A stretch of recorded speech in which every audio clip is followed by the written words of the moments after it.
बहू की उम्र अब लगभग 37 साल की हो चुकी थी, लेकिन दिखने में अब भी वो किसी 22 साल की लड़की की तरह खूबसूरत लगती थी। सुनीता जी की बहू का नाम था अवनी। अवनी की खूबसूरती देखकर मोहल्ले की सारी औरतों को उससे जलन होती थी। 33 साल की उम्र में भी अवनी काफी चॉकलेटी लगती थी और इसकी वजह से उसका पति अनिरुद्ध काफी खुश रहता था। अरे अवनी, हमारी पड़ोसन कल कह रही थी, सुनीता जी आपकी बहू को देखकर तो लगता ही नहीं कि 37 की हो गई है।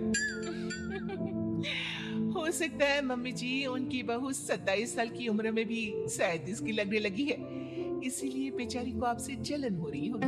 वैसे बहू मैं किसी से कहूंगी नहीं, लेकिन एक बात तो बता, तुम्हारी इस जवानी का राज क्या है?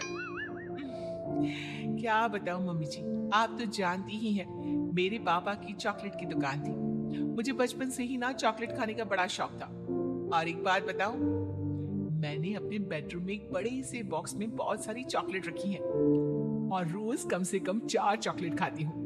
बस इसी की वजह से मैं इतनी चॉकलेटी और खूबसूरत दिखती हूँ। अरे लेकिन मैंने तो सुना था कि ज्यादा मीठा खाने से आदमी बूढ़ा दिखने लगता है। ये सब कहने की बातें हैं। चॉकलेट खाने से तो इंसान मीठा मीठा बोलता है और खूबसूरत दिखता है, लेकिन आप किसी से कहना मत सासू माँ।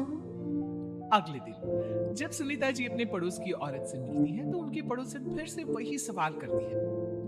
अरे सुनीता जी बताइए तो सही, आखिर आपकी बहू इतनी चॉकलेटी कैसे दिखती है? कल देखा था मैंने, ब्राउन कलर की साड़ी पहनकर बिल्कुल चलती फिरती चॉकलेट नजर आ रही थी। वैसे मैंने अपनी बहू से पूछा था, अब देखो उसने ना मुझे किसी को बताने से मना किया है, लेकिन तुम मेरी सहेली हो इसलिए बता देती हूँ। अरे हाँ हाँ बताओ ना सुनीता बहन, मैं भी उसका नुस्खा अपना लूंगी और जवान दिखने लगूंगी। और मेरी बहू वो तो 27 साल की उम्र में ही बूढ़ी होने लगी है, फिर देखना अपनी बहू से भी ज्यादा खूबसूरत दिखूंगी। मेरी बहू ने बताया था कि वो भर भर की चॉकलेट खाती है, लेकिन देखो तुम किसी को बताना मत। जवान और खूबसूरत दिखने के चक्कर में सुनीता और उसकी पड़ोसन दोनों मिलकर खूब चॉकलेट खाने लगते हैं, लेकिन ये बात वो दोनों किसी को नहीं बताती। कुछ दिनों के बाद, कुछ दिनों से पैर में बहुत दर्द हो रहा है। हाँ मेरे भी पैर बहुत दुखते हैं। जब से चॉकलेट खाना शुरू किया है तब से ही ऐसा हुआ है। जवानी तो दूर, मेरे तो चेहरे की स्किन लटक कर नीचे आ गई है। कुछ दिनों के बाद, अनिरुद्ध बेटा, मैं डॉक्टर से ब्लड शुगर चेक करवाने गई थी, मुझे तो डायबिटीज हो गई है। मम्मी, लेकिन कुछ दिन पहले तो आप बिल्कुल ठीक थी, अचानक आपको डायबिटीज कैसे हो गई? आप तो मीठा भी कम खाती हैं। हाँ हाँ मैं कहाँ मीठा खाती हूँ, लेकिन पता नहीं डायबिटीज कैसे हो गई। सुनीता अपने बेटे अनिरुद्ध से चॉकलेट खाने वाली बात को छुपा लेती है और अपनी पड़ोसन सहेली के पास जाती है। अरे क्या बताऊं बहन, चॉकलेट खाने के चक्कर में जवानी तो आ नहीं रही, डायबिटीज की बीमारी लग गई। हाय रे, मेरे साथ भी यही हुआ। मैं भी डॉक्टर से शुगर चेक करवा के आई तो पता चला कि डायबिटीज आ गई है। अरे भगवान भला करे तुम्हारी बहू का, जिसने हमें चॉकलेट खाने की सलाह दी। लेकिन मेरी बहू ने कब कहा कि हमें चॉकलेट खानी चाहिए? उसने तो ये बताया था कि वो चॉकलेट खाती है। लेकिन अब हम क्या करें, हम दोनों तो जवान दिखने के चक्कर में बीमारी की चपेट में आ गए। तुम कहो तो मैं अपनी बहू से ही इसका इलाज पूछ लेती हूँ। अरे वो तो इतना चॉकलेट खाती है, उसे भी तो डायबिटीज हुई होगी ना, तो वो भी तो अपना ध्यान रखती होगी। अरे रहने दो रहने दो, तुम्हारे चक्कर में लेने के देने पड़ जाएंगे। जानती हो हमारे मोहल्ले की सारी औरतों को डायबिटीज हो गई है। अरे लेकिन उन्हें कैसे डायबिटीज हो गई? यह कोई छूत की बीमारी थोड़ी ना है। बुरा मत मानना, वो तुम्हारी बहू का जवान दिखने वाला नुस्खा मैंने उन सबको भी बता दिया था। हाय रे, ये क्या कर दिया तुमने? मोहल्ले की सारी औरतों को मीठे की बीमारी लगा दी। अरे लेकिन अब क्या होगा ये बताओ। होना क्या है, जवानी तो दूर, अब बुढ़ापा जल्दी आ जाएगा। और फिर अगले दिन, मम्मी जी मैंने सुना आपकी शुगर बहुत हाई आई है। हाँ बहू, अब मैं बीमार ही रहूंगी, पूरी जिंदगी ऐसे ही कटेगी। अरे मम्मी जी, लेकिन आपने ऐसा क्या किया? अचानक से आपको शुगर लेवल इतना बढ़ कैसे गया?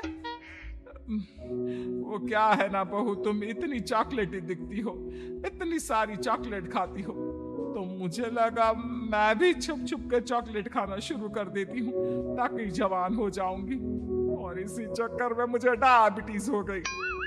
अरे मम्मी जी, ये आपने क्या किया? मैं तो शुगर फ्री चॉकलेट खाती थी, वो भी ड्राई फ्रूट्स वाली। को पहले पूरी बात तो पता करनी चाहिए थी।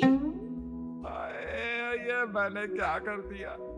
मैंने अपनी पड़ोसन को ये नुस्खा बताया और उसने सारे मोहल्ले की औरतों को। हाँ? तो क्या मोहल्ले की सारी औरतें डायबिटीज की शिकार हो गई हैं? और नहीं तो क्या, सबको तुम्हारी तरह चॉकलेटी और जवान जो दिखना था। अब हम क्या करें, सबका पाप हमारे ही मत्थे लगेगा। अरे नहीं नहीं मम्मी जी, आप उसकी चिंता मत करिए। कल पार्क में मोहल्ले की सारी औरतों को बुलाइए, देखना मैं कुछ न कुछ इलाज जरूर बताऊंगी। अवनी के कहने पर सुनीता मोहल्ले की सारी औरतों को पार्क में बुलाती है। अब हमें यहाँ क्यों बुलाया है? पहले ही तुम्हारी बहू के चक्कर में डायबिटीज हो गई है हमको। चॉकलेट ही बनना तो दूर, खुद चलता फिरता चॉकलेट का डब्बा बन गया है। मीठे की बीमारी जो लग गई है। अरे हाथ पांव इतने दुखते हैं, ऐसा लगता है अभी से बुढ़ापा आ गया। सुनीता बहन, ये तुमने अच्छा नहीं किया। अरे आप सब लोग चुप हो जाइए, बस कुछ दिन की बात है, सब पहले से भी ज्यादा खूबसूरत और जवान हो जाएंगी। अब हमें तुम्हारी कोई बात नहीं माननी। ठीक है, तो क्या आप लोग मेरी तरह चॉकलेटी, खूबसूरत, अच्छा नहीं दिखना चाहती? देखना तो चाहते हैं, लेकिन अब देखने के लायक भी नहीं रहे। देखिए, कल से रोज सुबह 5:30 बजे सब लोग मुझे यहाँ पर मिलेंगे। हम मॉर्निंग वॉक करने के लिए जाएंगे और देखना धीरे धीरे कैसे ये बीमारी आप लोगों का पीछा छोड़ देती है और आप फिर से जवान दिखने लगेंगे। सारी औरतें एक बार फिर से अवनी की बात मान लेती हैं और सबका शुगर लेवल पहले से कम हो जाता है और हेल्थ पहले से भी अच्छी। बहू, भगवान भला करे तुम्हारा, वरना सब लोगों की हाय हमको लग जाती। मम्मी जी, कभी भी किसी की भी पूरी जानकारी के बिना कॉपी नहीं करनी चाहिए, भले ही वो चॉकलेटी और जवान बनने की बात हो या फिर कुछ और। हाँ, एक बात और, जब भी आपको चॉकलेट खानी हो मेरे पास आ जाना, मैं दे दूंगी आपको चॉकलेट शुगर फ्री वाली।